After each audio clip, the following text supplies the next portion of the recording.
If you are a leader who has just led people, a country leader who is freed from US control, your country will achieve free medical treatment in the future. But now you look down at your feet. It's a mess left by the former dictator. And the United States, the National Cement Road adds 2 miles. More than half of the population is illiterate. Chicken sources are monopolized by drought has cracked the farmland. Cholera spreads in slums. Even basic food depends on US relief. Even you yourself have been assassinated many times. It's just like when you just gained independence, a country that was exploited to the bone. How can you save your country at this moment?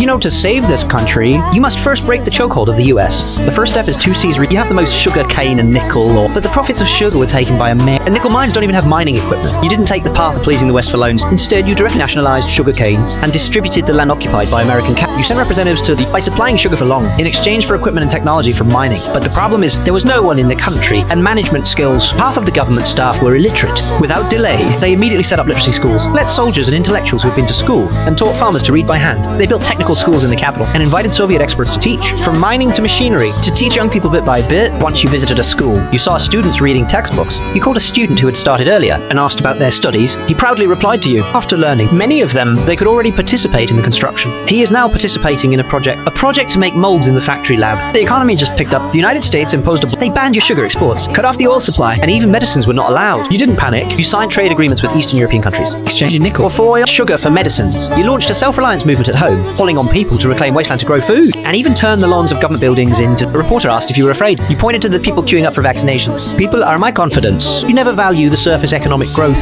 but whether people can live a healthy and dignified life. You promoted the national health law and established a 3-tiered and set up clinics in every town so that people can see a doctor without paying fees. You promote even children in remote mountains can go to school with their bags. An old woman took your hand and said, "My daughter could only die when she had a fever." Now there are doctors to give injections, which was unthinkable before. You hold her hand and reply, "This is what the revolution should give you." Although domestic problems have eased, but external threats have never stopped. The mercy is supported by the US lynch and prepare to invade you. Reconnaissance planes hover over the capital every day and even plan countless assassinations against you. You know, without national defense, no matter how good the reputation is, no, you began to build the Cuban Revolutionary Army to make every soldier understand they were fighting to defend home. During the missile crisis in 1962, you stood in front of TV. You said to the nation, this country would never kneel down to anyone. Our destiny is in our own hands. Finally, with the Soviet Union's help, the US had to withdraw the missiles in Turkey and promised not to invade you. You have defended your sovereignty in the decades you served as leader. You led the country through countless difficulties, economic sanctions, natural disasters, but your medical and education always ranked at the forefront of Latin America. Because of you have invested more than 7% education and more than 10% of GDP to medical care. Even in difficult economic times, you did not cut spending. With your persistence, your illiteracy rate from 23.6% in 1959 to 0.2% in 2005. The per capita increased from 3.27% in 19 increased to 22% in 2005. 2.6 infant mortality from 6 per thousand in 1959 to 2.3 per thousand in 2016. The average number of people served by a doctor is only 137. In the world, one of the countries with the most doctors per capita. You are also the only country in the world to achieve free medical care. When any citizen sees a doctor, doesn't need to pay any fees. Not only that, your unemployment rate from 24.1% in 90 to 1.19% in 2005. Young people are no longer as confused as before. They all have a job